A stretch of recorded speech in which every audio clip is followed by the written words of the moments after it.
Hello, everybody. Hi. Well, I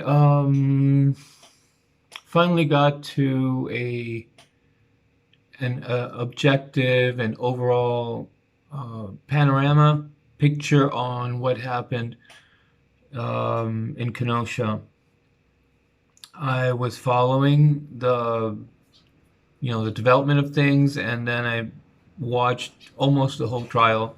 I think I missed maybe somebody's testimony or other, but I listened to Kyle Rittenhouse and I listened to the defense argument and to everything. And even though I pretty much followed closely the case and um, learned what most of the main events that happened that evening, I did not really understand from a normal human perspective of a person who understands people and understands social interaction amongst human beings until I saw Jimmy Dore make a presentation of it after the verdict, in which he posted the somebody's video who made a accelerated collage of a description of everything that happened.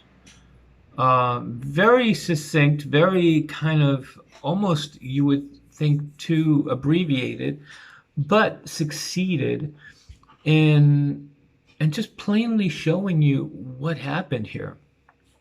Now, I think I've always had a perspective on this that had to do with the effects of gun use in society and what it causes to the development, the change, the education, and the way our children grow up thinking about society and other people, given the circumstances of that society and all the laws that make things available or possible or describe uh, how to think about things that have to do with civil life and social life in that society.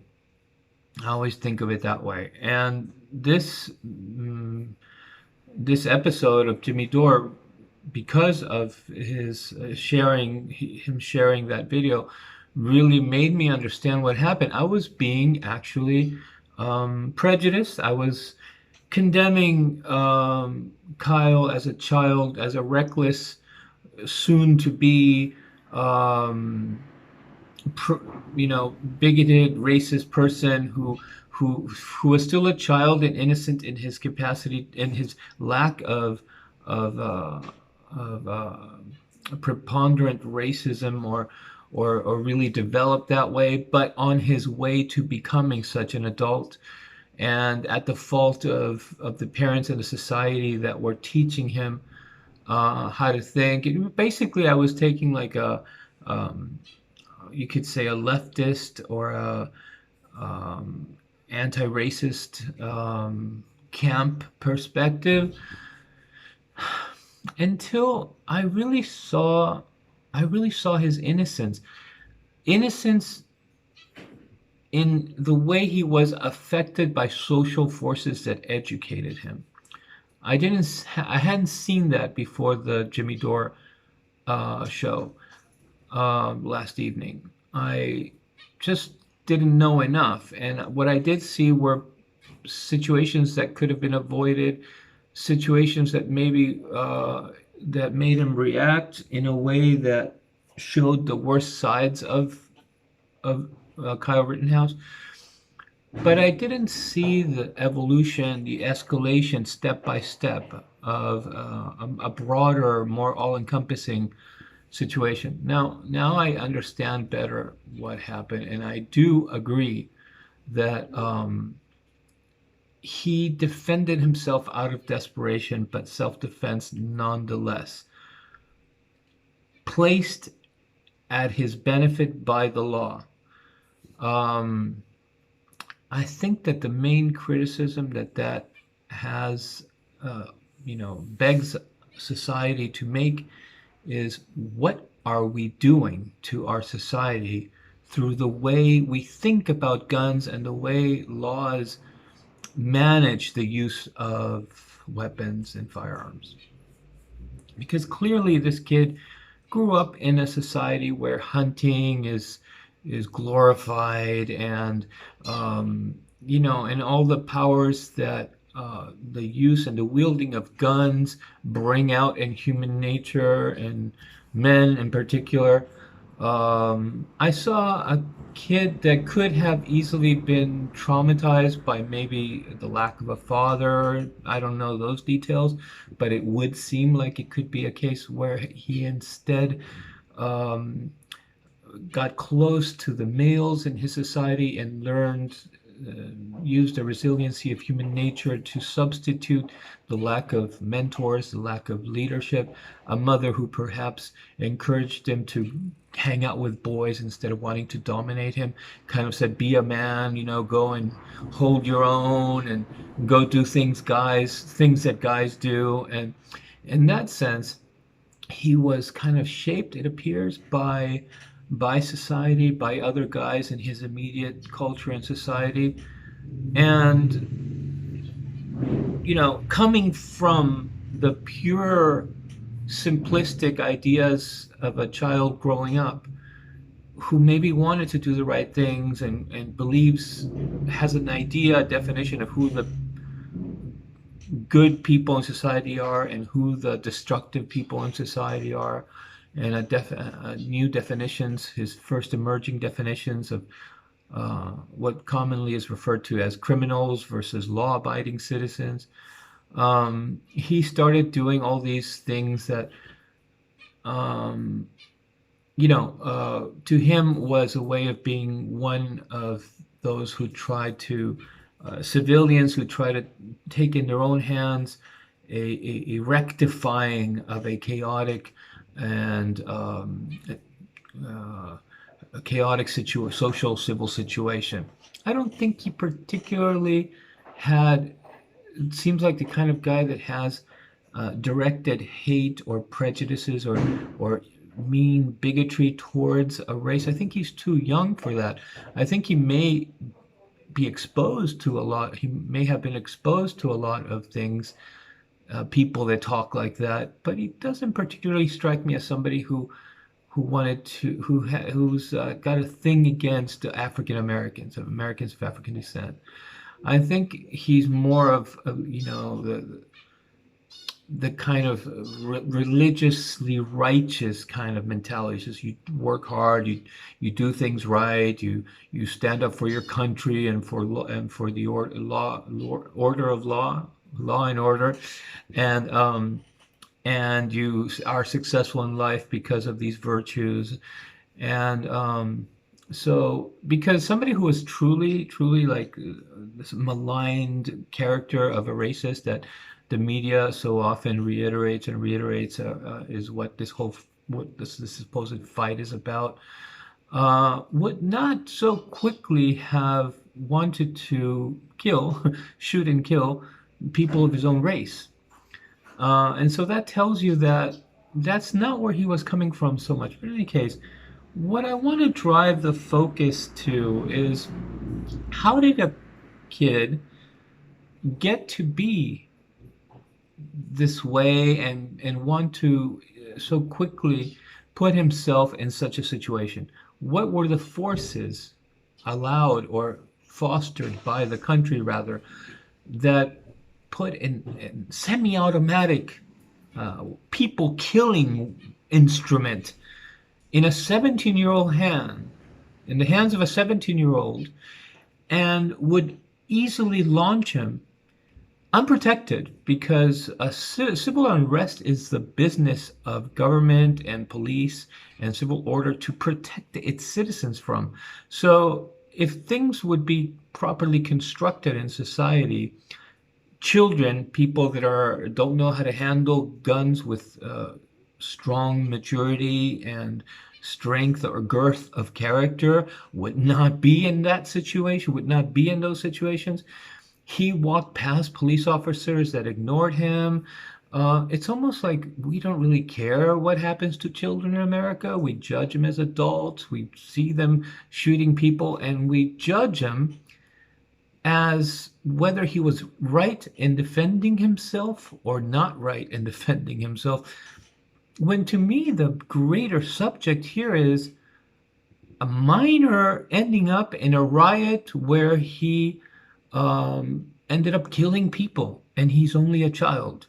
That a child would take up grab a rifle and kill other citizens is the main the issue we should all be looking at in reality. How did that happen? How did that come to happen? And we should all be like stunned that, especially when you look at his face, he's got this angelic, uh, childlike face, and you think that he shot 4 times into somebody into a person that was older than him.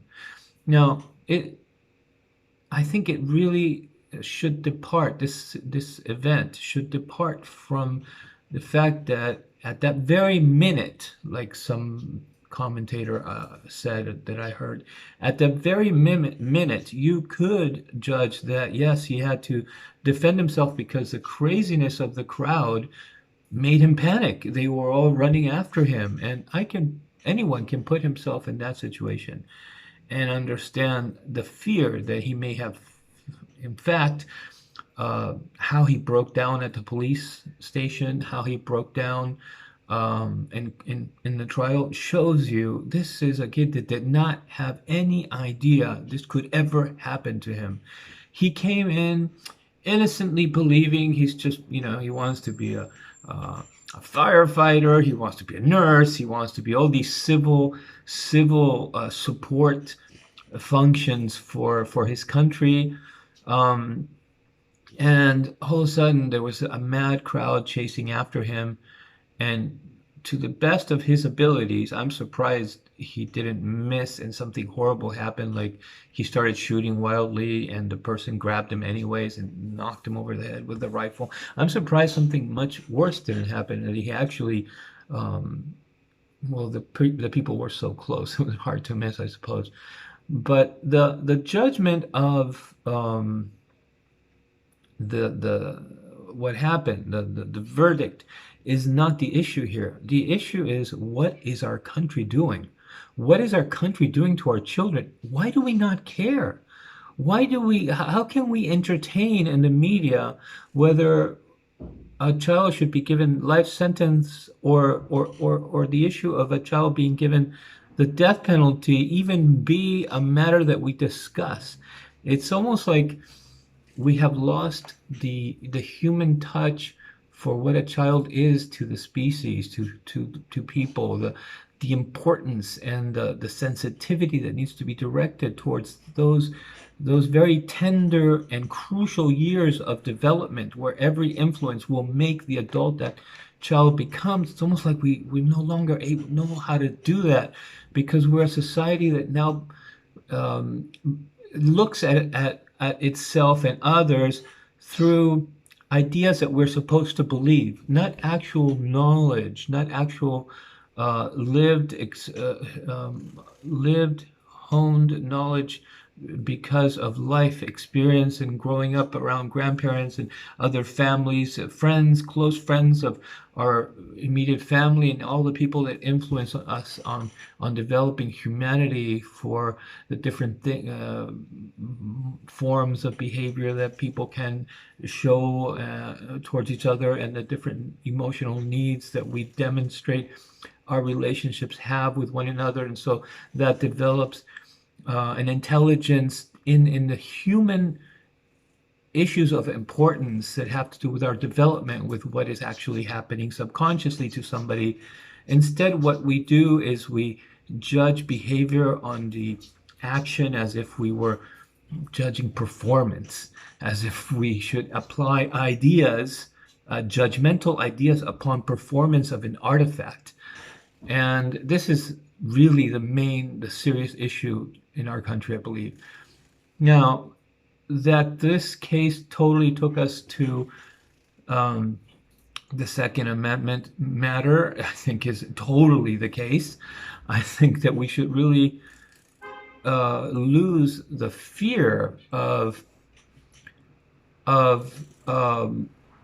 looking at the possibility that human beings make mistakes, and the things that we set down as ruling authority, foundational ideas of government and law, they're just mistakes. We can make mistakes, we can get it right, but basically, and this is going to veer off a little bit towards Gaia humanism ideas, and basically what how it relates, how this school of spiritual thought, or ecological spirituality, or ecological religion towards the human condition, which is called Gaia humanism, talks a lot about, is that one of our big fundamental and essential, meaning the very source of everything that goes wrong with us afterwards, is that we have placed God outside, and so we have disempowered ourselves from driving ourselves as a whole species on the planet or in the cosmos, because we have put a certain sort of lack, a loophole, a nonsense, something that doesn't make sense, something that we can't control, something that seems to not close all the way. The mysteries and the unanswered questions of how we came to exist and why we suffer, and all these sort of mystical intensities have been placed on a God's will that we just can't really explain, and we can't verify either. We have put it all on this outside entity. I'm not saying that a creator does not exist. Gaia humanism doesn't say that a creator does not exist, but a creator does not need to not exist. In other words, a God does not need to not exist for humanity to be free to um, uh, sort of drive itself, to create its own world, to be accountable for each and everything that it does as a whole, as a collective. God, or our creators, are probably just that big. They can still create our freedom and be greater than us. Um, and so we haven't learned to do that. Humanity has never learned to do that. Humanity has placed the judgment of that which we don't want, evil or bad or wrong or flaw or suffering and pain, versus righteousness, or being lucky, doing good, and so forth, in the will and judgment of something that we have nothing to do with, our creators. In reality, we can understand why what happens to us happens to us. And our priority should be, getting a grip on what happens to us as a collective, as a whole species on this planet. We should be professionals of ourselves, like the inventor and fabricator, constructor of a car is a specialist in every single thing, and how everything can over the years have this effect on that part of the engine, or this part of the drive shaft, or what have you. We know a car inside out when we're aficionados and hobbyists, and we understand things in levels that are simultaneously happening through time. And if this breaks first, then that will not last, but if this continues working properly, then this can live a long time. And we understand cars wonderfully, but we can't seem to do the same thing for ourselves as a human species, as human beings. And the reason is that we have placed our our questions, our unanswered questions outside, and then turned it into a, well, if you obey the outside force or God creator, you will probably fare better. And it's not true. You know, people praise God and cherish and do good to everyone around them, and you know, then they get tortured by terrorists. You know, it's that, but we don't know what else to do. We don't know how else to drive ourselves, govern ourselves integrally in health and integrity, not in a judgmental way.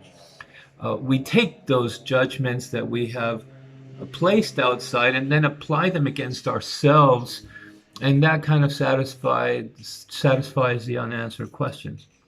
We wouldn't have this problem if we first and foremost, as a baseline of understanding of our predicament, our human condition, that we are a relationship. A relationship, we are a relationship itself. The relationship is us. It is our what defines our human condition. That relationship is between our logical analytical intelligence, that which observes and analyzes and invents and creates and prescribes complex, inventive solutions for our society, for our philosophy, for our engineering, and the mind that is our natural, eternal, kind of unchanging form of cognizant intelligence towards what is simply. So, for example, the intelligence of knowing that you get hungry periodically throughout the day. You can know something that will never change. You know that you can't eat nails and you can't eat rocks, but you'll want to eat fruits and vegetables and meats or whatever, you know, two couple times at least throughout the day. That is a cognizant intelligence. We can talk about it. We know it. It's thinking. It's rationale. It's logical. It's part of our intelligence. It's part of our mind. And then there is the mind that says, well, you know, so that we can have those things, let's invent agriculture and let's do this and that to seeds, or let's invent a plow and a chemical that will get rid of pesticides. And that is the logical analytical intelligence. There's a relationship between those two, not so different to imagining that birds could, you know, could run their life in this world with such an intelligence and invent something that ends up being a cage for them. In a sense, civilization is a form, a kind of a cage, a containment that we create for ourselves.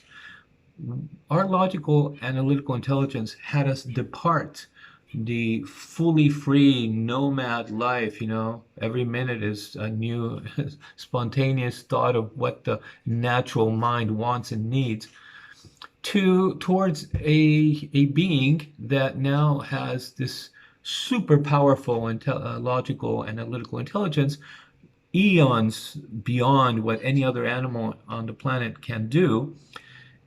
And as a consequence, it tends to not harmonize with what is always good and healthy, or at least true to the organic natural mind of our intelligence, because that is the nature of it. It's got its own trajectory, its own ambition, and so it kind of disregards, though it serves the natural mind. It wants to invent a form of agriculture to satisfy hunger, but it does it in a way that doesn't take into consideration things that have to do with the natural design. So we end up eating, you know, because of our industries and our agriculture and our ideas of marketing and what have you, our logical intelligence has resulted in a society that maybe kids eat every hour and a half something.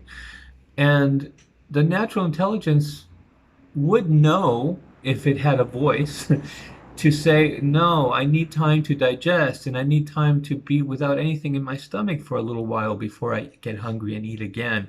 And that may be, you know, 5 or 6 hours. Um, the intelligence of the natural form doesn't have that eloquence. It knows, however, something in your intuition tells you, wait, that's too much, but I don't know how to say no. So the logical analytical intelligence rules the world and designs our civilization. It designs this cage that we all adapt to and abide by and conform to.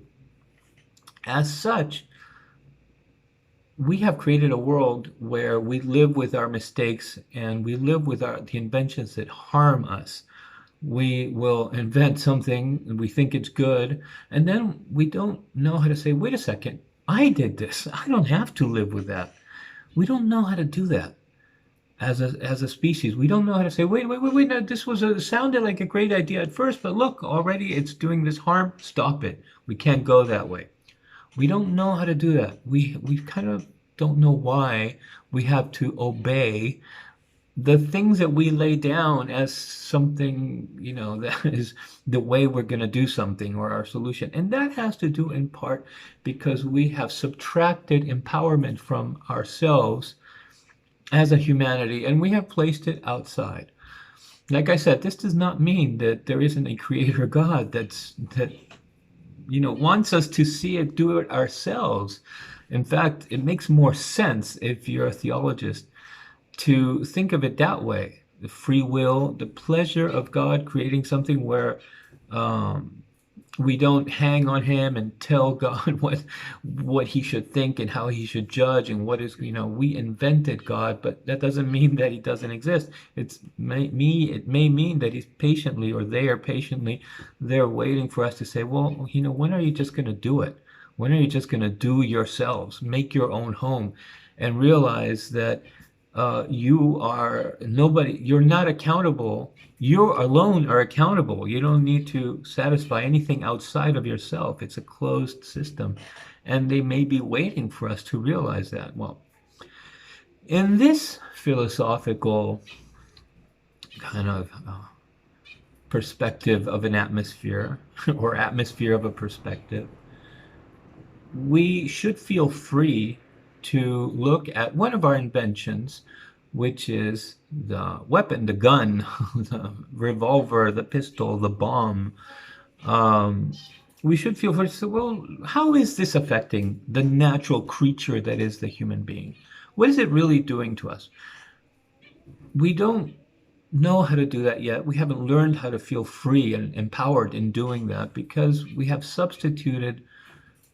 It's really complicated to explain that. But if you think about it, there's no reason why we shouldn't. We know we actually started developing human sciences like psychology and sociology that starts talking about the natural form being affected by influences, by the way others treat us, by what happens to us when we're children, or what we expect from others, and what we end up doing because of others, and sociology, psychology. So it's not like it would be a discovery.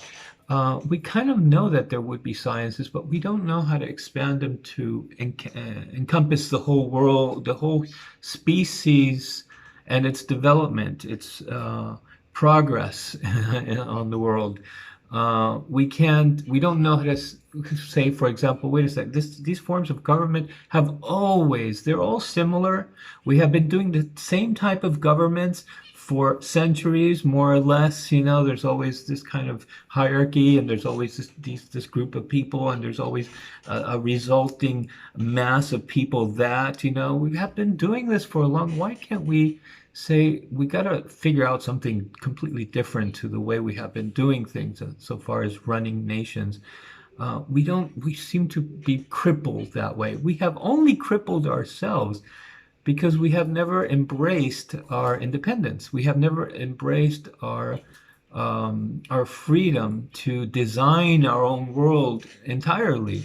We have this handicap that has to do with an authority that we have designed ourselves, actually. We have sanctified in books and religions, and in a sense we have crippled ourselves. We have given it the power and the glory, and that means that there's a point where we are no longer empowered. We need to bow down to something that it ultimately is really our own creation, our own decisions. Um, and so, going back from this, looking at the second, what does it do to a society, to generation after generation, believing certain ideas about guns? And the thing is that we have turned this argument to something to do with freedom. Let's look at the reality of the situation, and let's be brave in acknowledging that yes, certain things are true, even though we don't want to look at them. For example, supposedly the the Second Amendment gives us the right to stand up to authoritarianism, even in our own government. We are supposedly, thanks to the Second Amendment, um, a government will not overrun us and be dictatorial or rob our democracy or take away our freedoms. It's doing it anyways. The government is more powerful than any militia group that exists in the country. It has the law and authority according to the law that it makes to put the people that it deems need to go to prison because they don't respect the law. The people who make laws and run government are not, stacking up rifles in their garage. They have the power, authority invested in ruling authority, not in the power of the weapons. Yet they can use, when they decide that they want to suppress a riot, they act like they need to give it some freedom. But in reality, when they wanted to shut up people in Wall Street or they wanted to shut this union from protesting on the streets, they do it. They do it, and all of a sudden, wouldn't you know, nobody knows what to say, and nobody says anything, and they just take it and go home. Or they manipulate the laws of where and when you can protest and only do it in a park away from highways so that nobody can see you during work hours or something, or during rush hours so that people are just get too pissed off that you're blocking the streets and they don't, whatever, they manipulate. Government manipulates through communications, through tons of layers of secrecy that we all know are happening. Um, and we still believe that because we have the right to have guns, we are powerful against our own government doing what it wants with us. It's ridiculous. Then let's also look at the actual effect of the Second Amendment. Ultimately, what is it doing?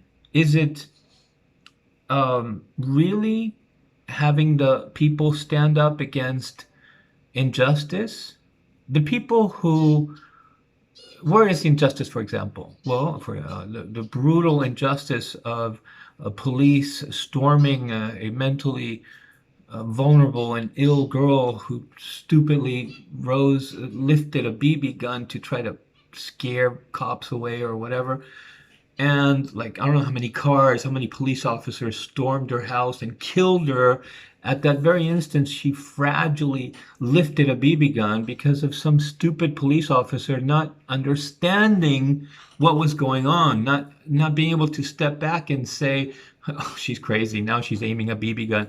He had to shout, she's got a gun, and they killed her. That kind of ignorance, that kind of detachment from the human real fabric of our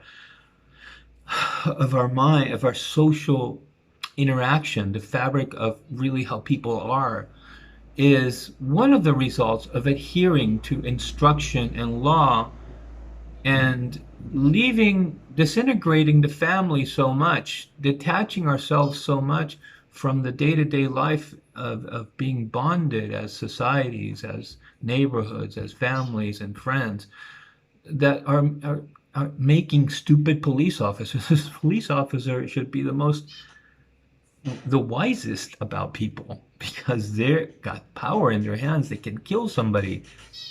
They should be the ones that have the most, not only the most restraint, but the ones that who better understand, especially in American society where we're so unhomogeneous. There's all sorts of wacky people from every single angle, with all sorts of issues and hang-ups, and they should be just that proficient in understanding, okay, this is the kind of situation. This girl is not, look at her, she's scared. What are we doing here? One of them should have said, you know, let's go back and say, we talk about it in the news. Why didn't they send human services, social services, instead of storming the house like paratroopers? But nobody sees that as the key urgent issue that needs to lead to change. We see it as news and next page, please, next page, please. It doesn't go anywhere. Going back to the point I was just making, all the Second Amendment has resulted in, instead of what we say it's supposed to be for, is in putting people against people, our own citizens against our own citizens. That's been the result. Completely the opposite of what four founding fathers said that it was supposed to be for. It's actually resulting in some people wanting to feel every human being loves power, and I'm not going to get into that right now. But it's easy. It's like candy. Once you have a taste for it, hey, you want to have another gun and another gun. And it does a lot of things for the psyche, for the psychology of the human being to feel confident and prowessful with arms and weapons. And that there's another school of people, another group of people who look at it more from here, from the meaning, the significance, the humanity, the more intellectual part of it. Some of these people who get stuck in in the idea intellectuality go off into ideologies and really are also starting to say absurd things, that don't make sense to the design of Gaia and the ecological or the human biological design of our evolved species, the form that they're starting to want to reinvent. But basically, they're coming from to understand the substance of this. And the people who simply want to adulate and put authority above everything and obedience, and they have the guns, power, obedience, they get all kind of bunches together there, become their opposition. We don't want you talking all sorts of weird stuff. We just want to shut you up. And so the Second Amendment kind of, and it bleeds in both directions. I'm not saying that there's, it kind of bleeds into each other in different people, and I'll try to hold and wield both sides in different proportions. But essentially, that's what's happened. The Second Amendment has resulted in a division, a confrontation. So it's failing miserably, actually. It doesn't do what it's supposed to do.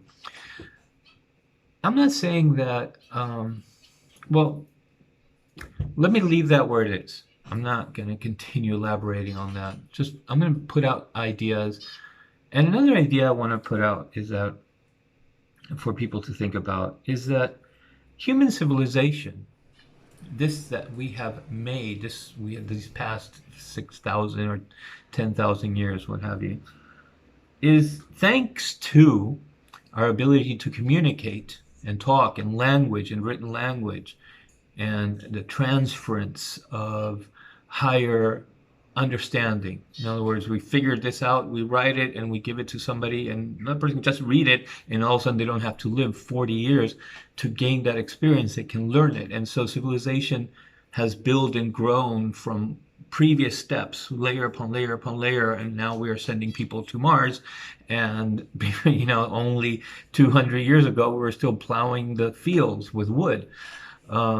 And it's all thanks to language and communication.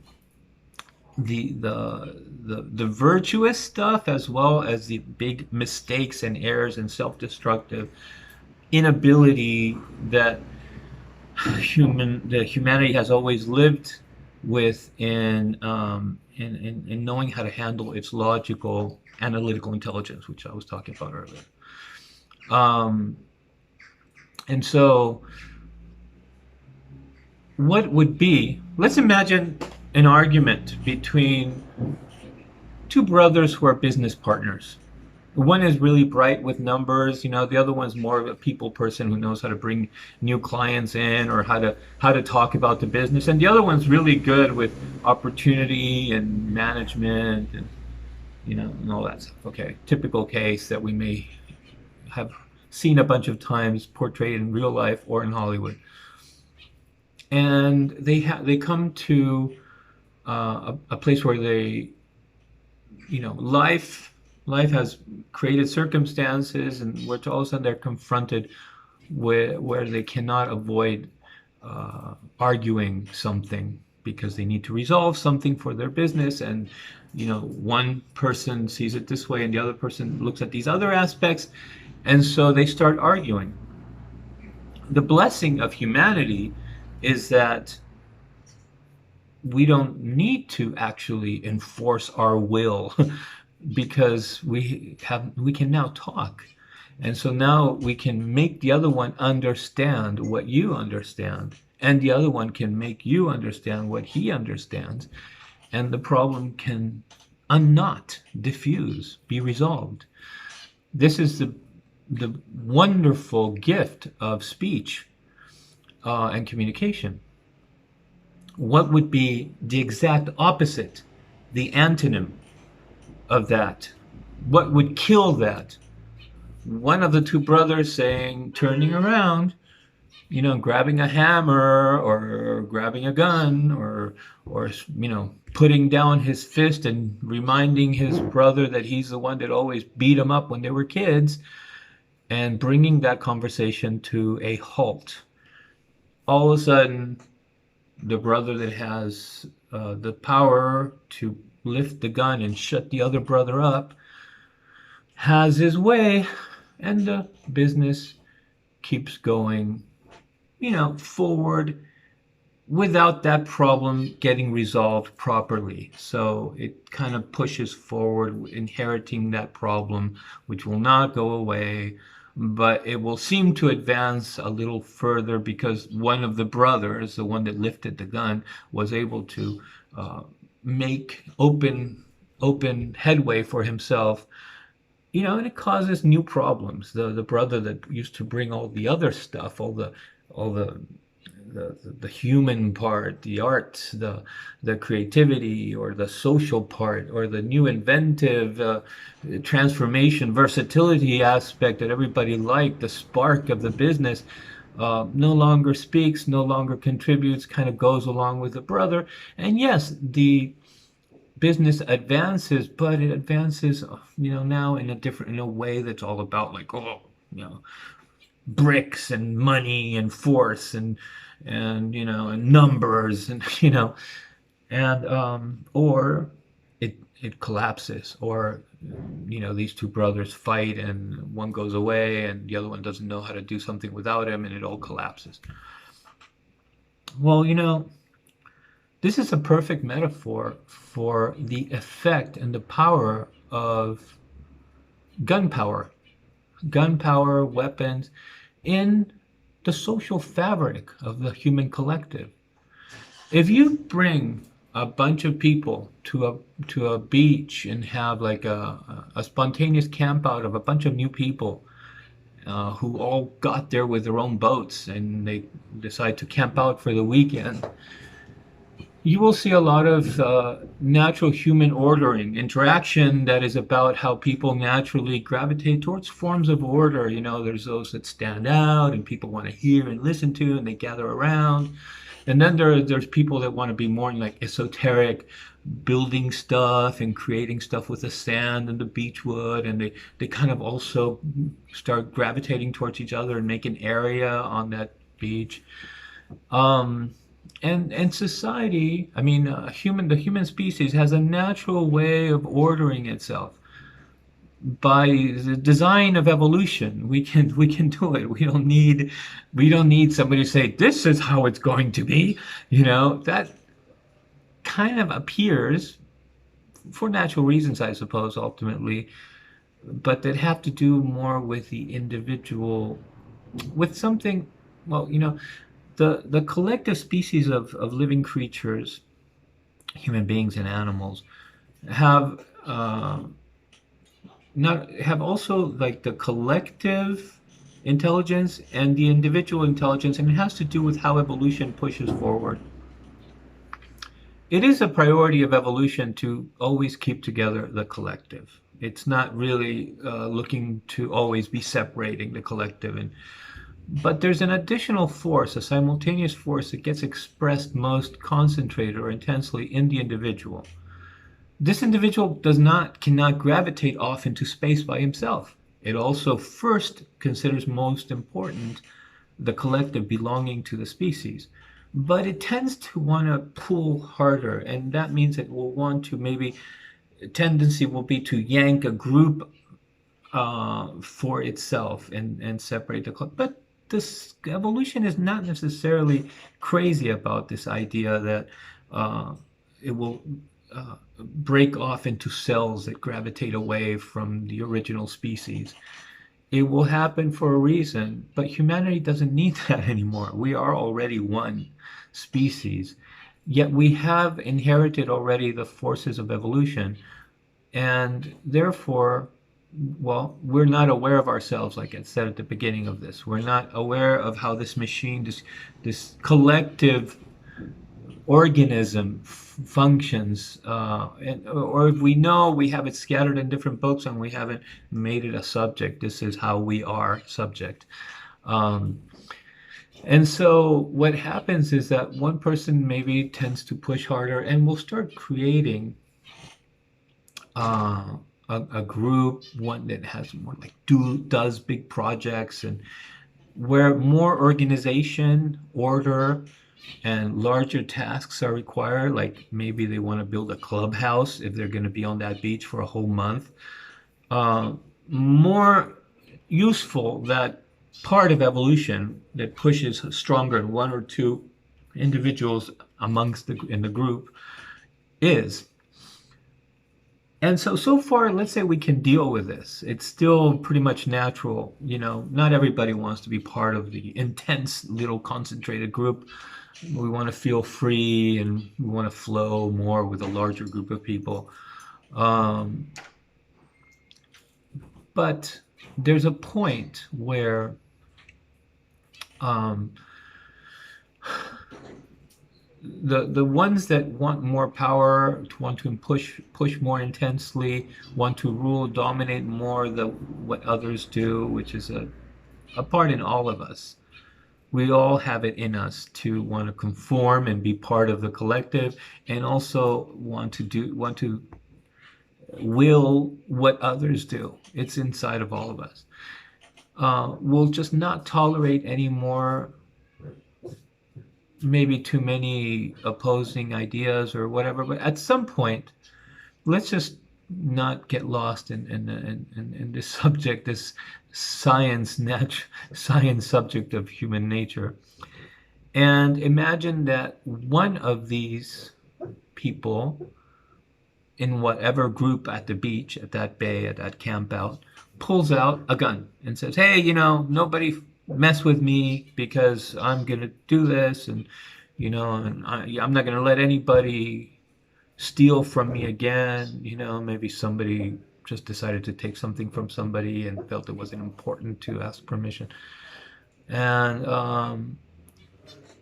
that gun immediately has a reaction, an intense, over stronger than anything that has happened so far, reaction amongst all people.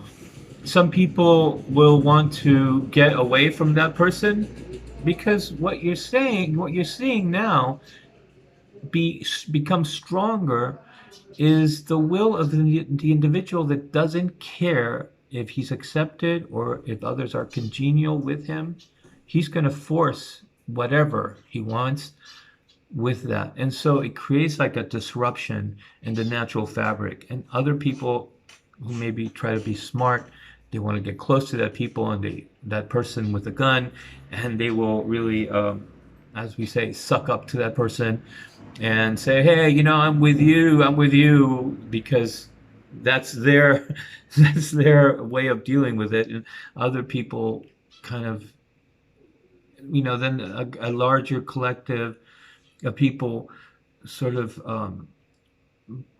put that person in a bubble of hypocrisy. They act like they don't mind that he has a gun, but in reality they talk about him and they tell each other, don't get close to that person because he has a gun. All sorts of things happen. The whole natural fabric gets disturbed at that beach, and they no longer can be like, some forces start coming back, and another group of people will throw a party on the other end of the beach, and it will appear that they're back to normal, but in reality they don't want that person to come to the party.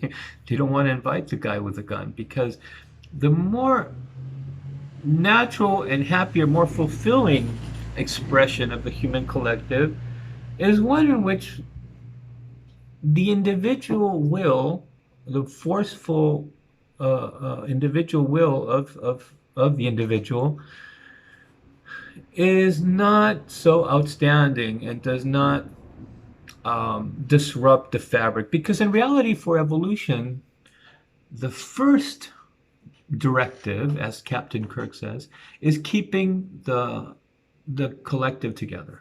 So that's the first thing.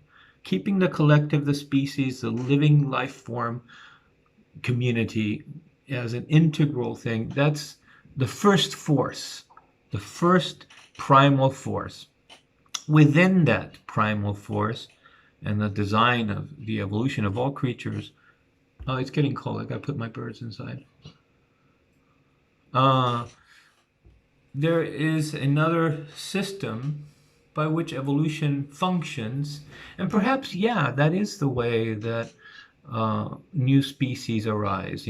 Something sharply in one individual pushes and gathers another few individuals around it, and they make an arrowhead, and they take a bunch with them, and then they start living in another valley, and they start speaking another language, and they start inventing different things and having a different culture, different customs, and maybe they become a different human species if the planet was 100 times larger than it is. But not in this world. Our world is not that big. We didn't last too long being away from each other. We developed new languages as we went towards Australia and we went towards Alaska and what have you. And we started changing our skin tone, but it wasn't enough to develop. Apparently, before this happened, we were so primitive and we could travel. It took us so much longer to travel, to change during those short periods that we could travel, that it seems that we did create a few different looking species. But already these Cro-Magnon, and the other one was whatever, the different physiologies, and there's a theory that one engulfed the other, or what have you, or mixed.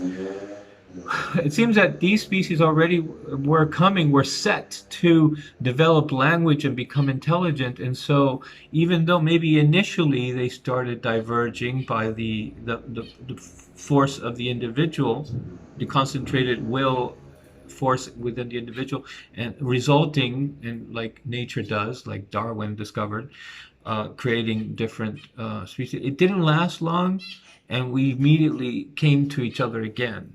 And we sure enough became a single species.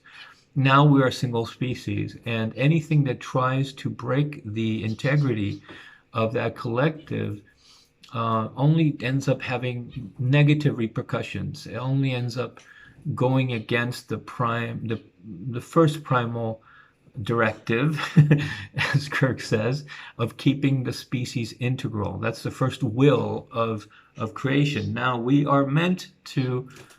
We are already. We are already. We are already. What we need to learn to do is see across the borders and across the languages and realize that we are the same human being. Um, but insofar as the Rittenhouse case goes, I think it really takes us to, you know, this is going to seem, okay, a little whatever, but these past few years, I've been very observant, very observant of everything that you can obtain through the internet. These past several years, many years already. And I follow stories, and probably it's a small fraction of all the stories that happen in the world. But at least the ones that have to do with America, I probably have more exposure to than the average person that's busy with work and everyday life. And I've seen stories that perhaps those people also have caught on the headlines um, of their day-to-day lives. And because of how I understand or how I view things, how I analyze the forces of our inventions and what they actually end up doing over a span of time, generation after generation, to us, how we change because of our own inventions of civilization. I've been observing it in certain ways, and I've noticed it's not funny. I've noticed that it seems that the freedom, how can I say this? The Our creators, or God, if you want to call it that, it's the same because there's a point of, anyways, um, deliberately, the world can, for advanced, very advanced, much larger beings that would be our creator or God, the paradigm of freedom and the uh, uh, affection, no, the creation of their will as a paradigm, as a simultaneous reality, is would be possible. So, in other words, uh, we even come close to doing something like that. Um, we can create something where we make it happen a certain way, and yet give that creation freedom to uh, create its destiny, to follow, to create its world, to follow a path, this path or that path. It's getting really cold. I need to put the birds in. But in other words, we can change our world and we can create our world what? What happened? Oh, the way we may more intelligently figure out it needs to be done.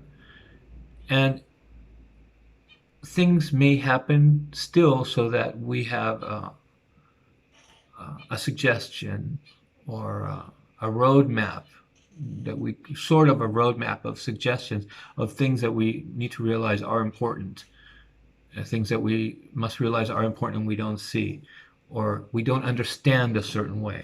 And so, because people say, well, it was God's will and God made it happen. It's God's will. It's God's will. Yeah, but that doesn't mean that God or our creators did that because they want to see a child get blown up. Um, they may be so large, and so it's hard to conceive in the paradigm of a God that wants to see us do well and happy and not harm, not suffer, not harm each other and not suffer, and yet be almost neutral or non-participant, seemingly to the suffering of a child, for example. It's hard for us to reconcile those things, but it would sure seem, if you look at events that happen in America, with each one, like God creators were trying to draw our attention to something. I mean, the fact that somebody comes in and kills school children is stunningly bizarre, almost, if you think about it. I mean, where does it happen? Common sense, people, uh, political leaders will, adults will maybe attack each other because they're thinking about how to rule a country or something, and that has pretty much been with us. But somebody just grabbing a rifle and going to a gun and shooting kindergarten children is almost like intentional. And if you don't believe that, but you contemplate the idea, you wonder what could be worse than that. If somebody was really designing this to catch our attention, what would be worse? What could be worse? Well, I don't know, raping a um, an invalid grandmother who gave her life to all her grandchildren and sacrificed everything she had for everyone else, and now she's in an old age home and getting raped by the person that's supposed to take care of her, the nurse, let's say. That would be even more egregious, as an example. And then you hear it happen in the news. And you go, oh my God, is somebody doing this intentionally? And the series of shootings in America these past 20 years or 30 years, or whatever, if you count on the first ones that happened back in, where was it, Oklahoma somewhere, and you look at the ratio, the rate, I suppose you could dismiss it by saying it stands to reason that it's only getting worse for this and that reason. But it also seems to have gotten worse in the description of it. And the cases of police brutality, for example, are another one. More and more you see cases, and then more and more cases where the person was really just jogging. It wasn't police in that case, but um, or a girl, in bed with a school teacher, or the irony of a person that was also training to be a police officer lady, and she gets shot by a police officer. Things that where the description of the story seemed to speak of something that intentionally is upping the stakes, wanting us to really think more about it, think more about what it is by the description of the events. And the Kenosha events seems to be a symphony of this, because you think of, I mean, the fact that Kyle was overall, a guy that wanted to do good, and he seemed, Kyle Rittenhouse wanted to do good by his mother and his family, and he was against drugs or what have you, and and you think you see this person, but yet he is the victim of a society that ill-trained him, endowed him with a weapon, an instrument to kill people easily and quickly. And he wasn't even 18 yet, and yet there he found himself in a riot, in a place where it had to do really with things that we don't refuse to look at. We don't want to accept that the police is very inhuman, very brutal, very corrupt. Everybody in government is afraid to tackle this, or there's a belief that then we just gotta be stronger, then we just gotta be tougher, because that's the only prescription that America seems to understand. I was thinking, just to cap this off, that I was looking at what's his name? Grosskreutz, Mr. Grosskreutz, the guy that didn't get killed, luckily. And amazingly, lucky for him, his arm was not, shot off.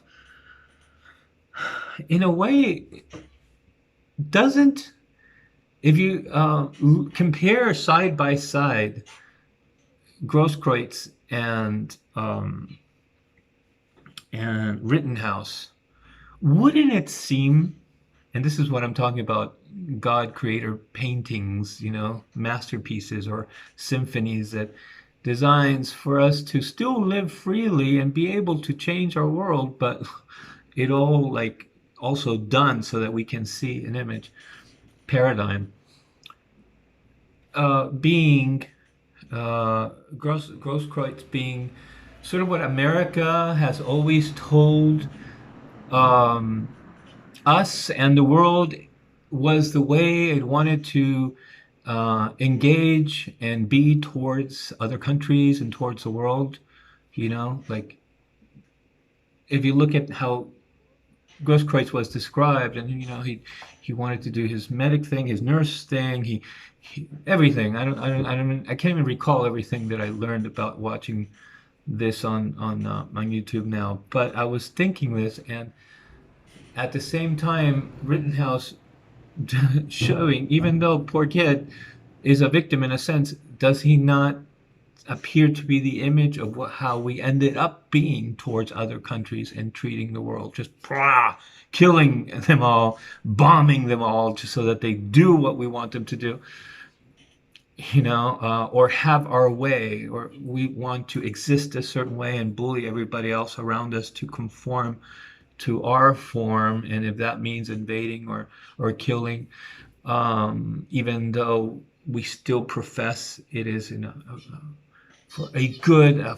formula that works, a righteous thing that we have invented this whole construct of why we should impose ourselves in the world, and compare that to you know how what we actually said. Uh, we told each other America has never really been what it tells its people it is about, or what it tells the world it wants to be like towards other countries in reality. But these two seem to speak of this contradiction. These two people, Grosskreutz and Rittenhouse, seem to compare, put against each other, the America that the Kennedy America, the one that, you know, we really want people, other countries to be free, and it doesn't matter if you're a communist or what have you, as long as you're whatever respectful and ethical, I don't know, whatever. But and then it became like, we don't like you because you are leaning towards socialism, even if you do it democratically, even if you don't, you know, force your own people to vote for you or anything. We still don't want socialism, so we're going to operate secretly against you. And you know, it's almost like these two Americas are juxtaposed on these two people. I was just thinking about that, and I wonder if how many other metaphors we can find in God's painting, if indeed the world is not a paradigm that uh, that it is free. We are free to actually be accountable and change anything and everything we want about our civilization, our world, and the things that we believe. And at the same time, it's a design for us to look at sort of within. You know, and this kind of goes back to the divine Trinity, I think it's called, where Christ was all three, God, Holy Spirit, and man. I think that we have never learned to see the divine Trinity the correct way, or interpret it for each appropriate case, when Christ was man, when he would be God, and when he's Holy Spirit. I think we've never actually discovered or seen that or done that. Um, but there may be a new way of interpreting the life of Christ, of Jesus, and see that really he didn't come for us to imitate and just, you know, walk in a robe and be all like uh, that. But maybe he came, or our creators created his life so that we would see what we do to ourselves, to mankind. We misjudge, corrupt, clobber over the head the people that want to do good at heart. Um, you know, there may be another way of interpreting Jesus' life, and it doesn't have to do with having power, but with acknowledging ourselves as a collective, as a single collective, integral species, and how we are, and what we got to deal with this gift of analytical logical intelligence that we've been given, Perhaps given, perhaps it happened, but in any case, God's graders are greater in that they would understand all that if they let it happen or if they intentionally made us have this intelligence that sets us apart from all animals. But in any case, that we come to acknowledge this is something we've got to learn to handle. Our logical intelligence is not really our friend all the time. It seems to start off wanting to satisfy the things that we need and want, but at the same time, its tendency is to not know how. And if we don't are not always vigilant, that its tendency is to go off and do something complete, invent something, or come to believe, end up convincing ourselves that we should believe something that is completely self-destructive. It's ultimately damaging and harmful to the species, like the invention of weapons. uh, we'll never be free. We'll never be in charge of our own world, of our own home planet, of the welfare and we'll never be able to manifest the amazing potential that we have to turn our world truly into a paradise which is not a lot of the images that we utopically believe that it should be, but a world in where really our serious concerns, suffering and this and that and the fear of death and a bunch of things will that are truly our existential concern, um, will be dominated, will be conquered.